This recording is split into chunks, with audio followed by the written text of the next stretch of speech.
हमारे चैनल को सब्सक्राइब करिए, लाइक करिए और कमेंट करिए और कमेंट बॉक्स पर अपने सुझाव भी हमको ज़रूर भेजिए। कुछ अधिकारी ऐसे थे जो योगी आदित्यनाथ को मुख्यमंत्री बनते नहीं देखना चाहते थे और कुछ अधिकारी ऐसे थे जो अखिलेश यादव की सरकार बनाते हुए दिखाई दे रहे थे। कुछ ऐसे भी थे जिन्होंने समाजवादी पार्टी को 300 के आसपास सीट दिला रहे थे और कुछ अधिकारी ऐसे थे जो योगी आदित्यनाथ यानी बीजेपी को लगभग 350 के आसपास सीट दिला रहे थे।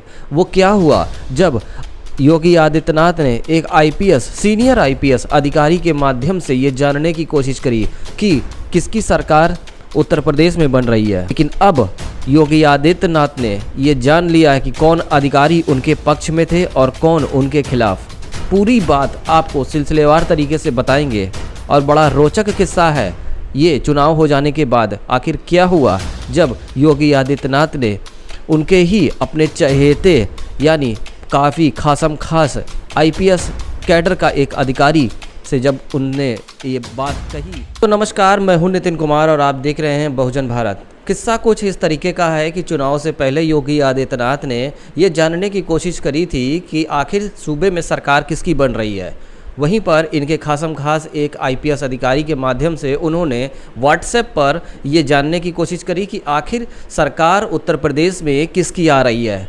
कई आईपीएस अधिकारी और आईएएस अधिकारियों का ऐसा रेला व्हाट्सएप पे था जो योगी आदित्यनाथ को सरकार बनाते दिखाई दे रहे थे और कुछ लोग उत्तर प्रदेश के पूर्व मुख्यमंत्री यानी अखिलेश यादव को जिताते हुए नज़र आ रहे थे। मज़ेदार किस्सा ये भी है कि एक सीनियर आईएएस अधिकारी जो अखिलेश यादव को जो खास माने जाते थे और वो भी ये बोल रहे थे कि अखिलेश यादव की सरकार उत्तर प्रदेश में बनेगी और पूर्ण बहुमत की सरकार आने वाली है। ये सारा जो राज था वो एक व्हाट्सएप के माध्यम से एक जो अधिकारी हैं आईपीएस अधिकारी हैं वो जानने की कोशिश कर रहे थे। अब ये जितना भी जो किस्सा है ये पूरा योगी आदित्यनाथ यानी महाराज जी के हाथ लग गया है।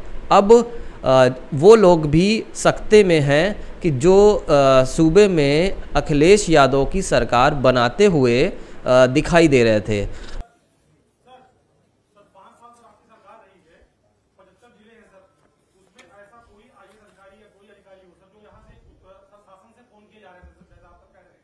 मुझे तो अधिकारी नहीं बताया ना।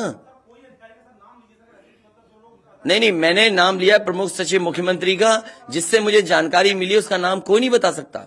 हाँ, मुझे इलेक्शन कमीशन अगर कहेगा तो मैं नाम बताऊंगा। अरे हम सरकार चलाएंगे, हमें हमारे इतने भी अधिकारी नहीं होंगे।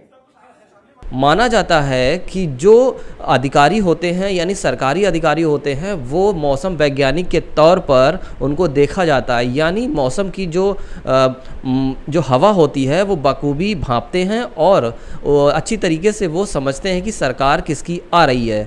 और तभी योगी आदित्यनाथ ने पहले ही चुनाव से रिजल्ट से पहले उन्होंने एक अपने सीनियर अधिकारी से उन्होंने ये बात कही और ये जानने की कोशिश करी कि आखिर सूबे में सरकार किसकी बन रही है। अब राज जो है वो फाश हो चुका है, पर्दा फाश हो चुका है। वहीं पर बहुत से अधिकारी सकते में हैं और उनके अंदर डर भी है कि कहाँ किस तरीके से नैया पार होगी या फिर वो किनारे लगा दिए जाएंगे। एक तरफ से ये भी समझिए कि जब एक हवा इस तरीके से चल रही थी कि उत्तर प्रदेश में अखिलेश यादव की सरकार आ रही है, तो वहीं पर बहुत से अधिकारी, हमने आपको वीडियो में भी दिखाया था कि बहुत से अधिकारी उनके घरों में और उनके दफ्तरों में रंग रोगन करने लग गए थे और झाड़ियाँ जो बरसों से लगी हुई थी उनको हटाने में और उनके पुताई और जितना भी सारा काम था वो उसमें लग गए थे। और जो अधिकारी ये काम करा रहे थे वो भी योगी आदित्यनाथ के बहुत खास सीनियर अधिकारियों में एक माने जाते थे। अब ये भी अंदर खाने से बात निकल के सामने आ रही है कि बहुत जल्द ऐसे अधिकारियों पर भी गाज गिरना संभव होगी जो अखिलेश यादव की सरकार बनाते हुए दिखाई दे रहे थे। बहुत से लोग ऐसे भी मान रहे हैं कि जब योगी आदित्यनाथ की सरकार बनी तो पुछ गुछ लेके यानी उनको विशेष देने के लिए बहुत से सीनियर आईएएस अधिकारी और आईपीएस अधिकारी उनसे मिलने के लिए चले गए थे। जब एक खास अधिकारी यानी एक सीनियर रैंक का आईएएस अधिकारी उनसे जब मिलने के लिए जाते हैं तो योगी आदित्यनाथ उनसे साफ कहते हैं कि तुम तो किसी और की सरकार बना रहे थे। ये सुनते ही उस अधिकारी के कान बिल्कुल खड़े हो जाते हैं और समझ में नहीं आ रहा था उनको कि आखिर ये बात उन तक कैसे पहुंची। ये पूरा योगी आदित्यनाथ का एक सर्वे था जो अपने ही अधिकारियों से माध्यम से जानने की कोशिश कर रहे थे कि आखिर सूबे में चल क्या रहा है। लेकिन अब योगी आदित्यनाथ की सरकार आ गई है और वो सीनियर अधिकारी, अब आपने देखा भी होगा कि बहुत से ऐसे भ्रष्ट अधिकारी हैं जिन पर गाज गिरना चालू हो चुकी हैं। अखिलेश यादव के संपर्क में थे या फिर अखिलेश यादव से नज़दीकियां बनाने की कोशिश कर रहे थे, उन पर भी गाज गिरना चालू हो गई है। उत्तर प्रदेश में योगी आदित्यनाथ की सरकार है और इस समय जिस तरीके से वो जो रुख अपनाए हैं, शुरुआती 100 दिन का जो लक्ष्य उन्होंने रखा है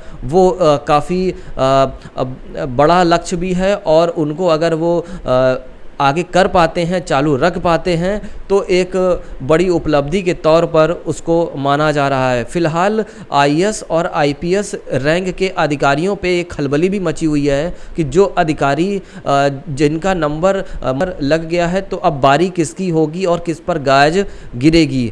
तो आज के लिए इतना ही। नमस्कार।